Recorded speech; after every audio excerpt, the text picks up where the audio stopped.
گا۔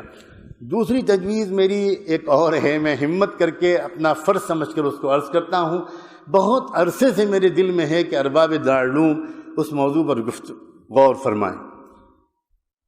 مجھ ناچیز کا خیال یہ ہے کہ اکابر دارالعلوم کو سعودی حکومت سے ایک سنجیدہ اور باضابطہ گفتگو کا آغاز کرنا چاہیے۔ میں خود سعودی عرب میں رہا ہوں اور اسی جامعہ اسلامیہ کا ایک طالب علم ہوں جہاں سے غیر مقلدیت کا یہ سارا مسئلہ پوری دنیا میں پھیلایا جا رہا ہے۔ 8-9 سال میرے وہاں گزرے ہیں۔ میں ایک بات عرض کرنا چاہتا ہوں، یہ صحیح ہے کہ رابطہ عالم اسلامی نے وہ تجویز پیش کی جو ہمارے حضرت محتم صاحب دامت برکاتہم نے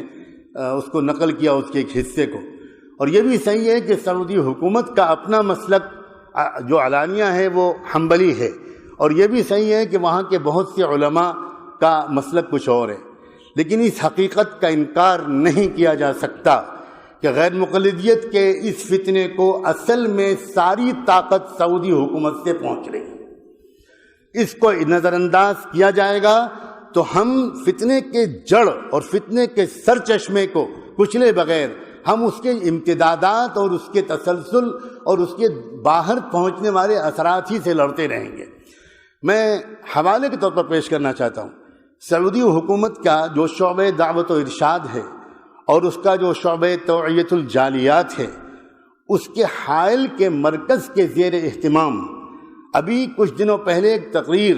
کی گئی ہے، جس تقریر کی سی ڈی پوری دنیا میں لاکھوں کی تعداد میں پھیلائی گئی ہے۔ اس میں کہا گیا ہے، اس تقریر کا عنوان ہے کہ صرف قادیانی ہی کافر کیوں، اور پھر اس پوری تقریر کا خلاصہ یہ ہے کہ مرزا غلام احمد قادیانی بلا وجہ بدنام ہیں۔ ان سے پہلے اسی طرح کی کفریات حنفیوں اور صوفیوں کے بڑے بڑے بزرگ بک چکے ہیں، اور جن بزرگوں کے اس میں نام لیے گئے ہیں میں ان میں سے چند کے نام لیتا ہوں۔ اس میں پہلا نام لیا گیا ہے، پہلا اگر کہنا مشکل ہو تو میں کہتا ہوں اس میں ایک نام ہے ملا علی قاری کا، دوسرا نام ہے امام ربانی مجدد الفسانی کا، تیسرا نام ہے نابغ عصر حضرت مولانا رشید احمد گنگوہی رحمۃ اللہ علیہ کا،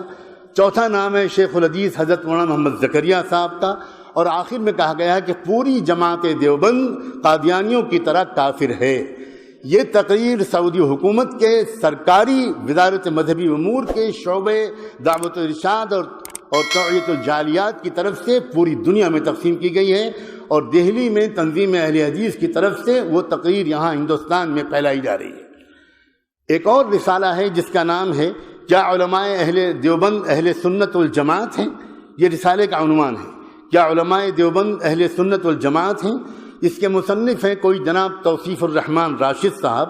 یہ رسالہ بھی سعودی عرب کی وزارت مذہبی امور کے تابع شعبہ دعوت و ارشاد اور توعیت الجالیات سے شائع ہوا ہے۔ اس کا ایک جملہ نقل کرتا ہوں خاکم بدہن، لکھتے ہیں کہ نبی اکرم کے مقابلے میں پیروں، فقیروں اور اماموں کی اطاعت کے داعیوں کے پیچھے نمازیں ادا کرنا حرام ہے، اور آگے لکھتے ہیں کہ ائمہ اہل سنت ان کو مرتدین میں شمار کر کے انہیں واجب القتل قرار دیتے ہیں۔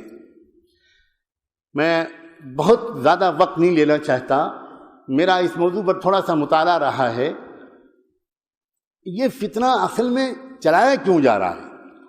یہ چلایا، حضرت مولانا ارشد میاں نے دامت برکاتہم نے بھی اشارہ کیا تھا کہ سب سے زیادہ بے چینی امریکہ میں ہے۔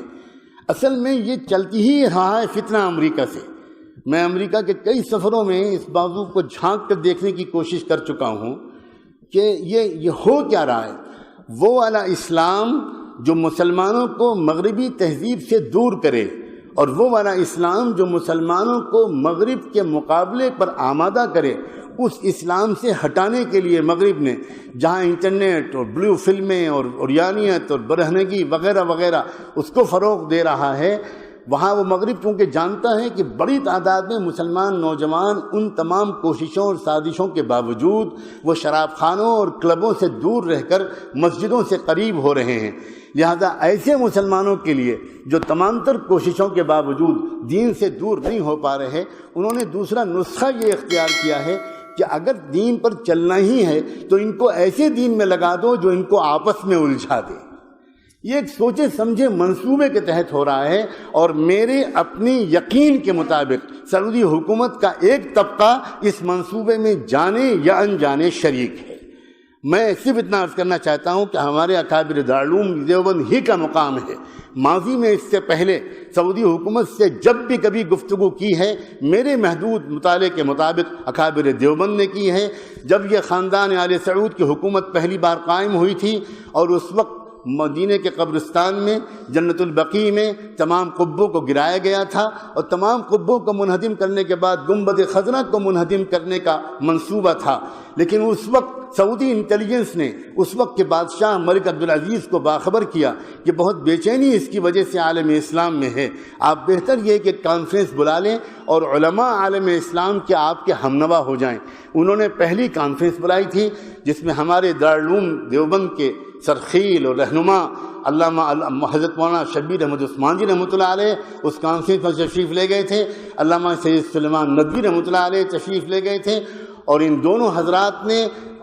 اور حضرت مولانا مفتی کفایت اللہ صاحب، جزاکم اللہ، حضرت مولانا مفتی کفایت اللہ صاحب تشریف لے گئے تھے، اور ان حضرات نے جیسی عالمانہ، محققانہ،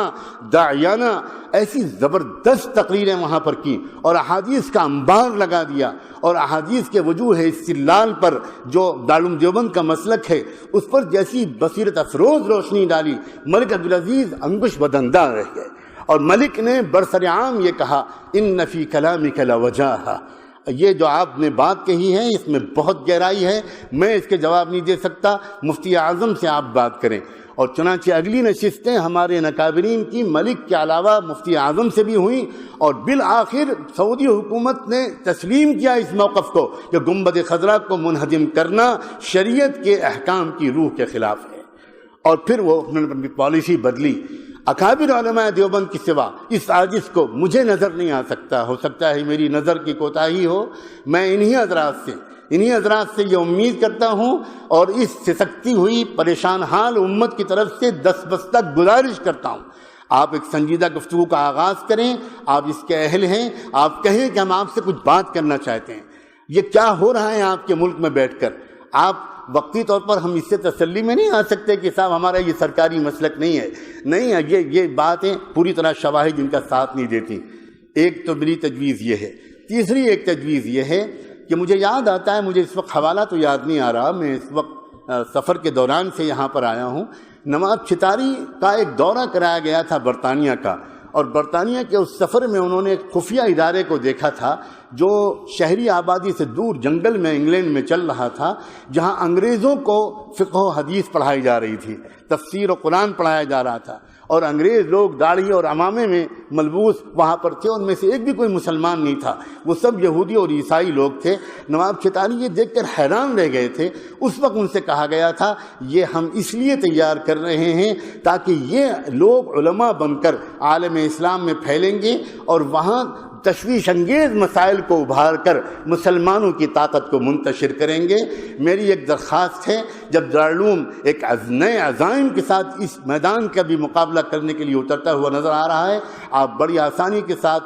ایک دو ریسرچ اسکالرز کو جو آپ کے اپنے فاضل ہوں، جو انگریزی اور عربی پر عبور رکھتے ہوں، ان کو لگائیے اس بات پر کہ وہ مغرب کے یونیورسٹیوں میں جو دستاویزیں موجود ہیں اس سلسلے کی چیزیں تلاش کرنے سے مل جاتی ہیں۔ مولانا احمد رضا خان کی جو خط و کتابت ہے انگریز حکومت سے، آج برٹش لائبریری میں وہ میسر ہے، اس سے پتہ لگ گیا ہے کہ احمد رضا خان صاحب اتنے زبردست علم کے باوجود اس راستے پر کیوں گئے تھے۔ اور ابھی ہمارے حضرت اکابر نے اشارہ کیا تھا، حضرت مولانا حبیب الرحمان صاحب نے، کہ میاں نذیر حسین پہلے کیا تھے اور پھر بعد میں کیا ہو گئے۔ اسی طرح یہ ریسرچ کی ضرورت ہے کہ آخر یہ جو سارا فتنہ اس وقت برپا کیا جا رہا ہے، اس کی شروعات کیسے ہوئی اور اس وقت اس میں شدت کیوں لائی جا رہی ہے۔ اگر کوئی ریسرچ اس طرح کا دلائل سے بھرپور آراستہ ہو جائے گا تو انشاءاللہ امت کی حفاظت میں مدد ملے گی۔ میں بہت ممنون ہوں کہ میرے جیسے حقیر طالب علم کو یہ اعزاز بخشا گیا۔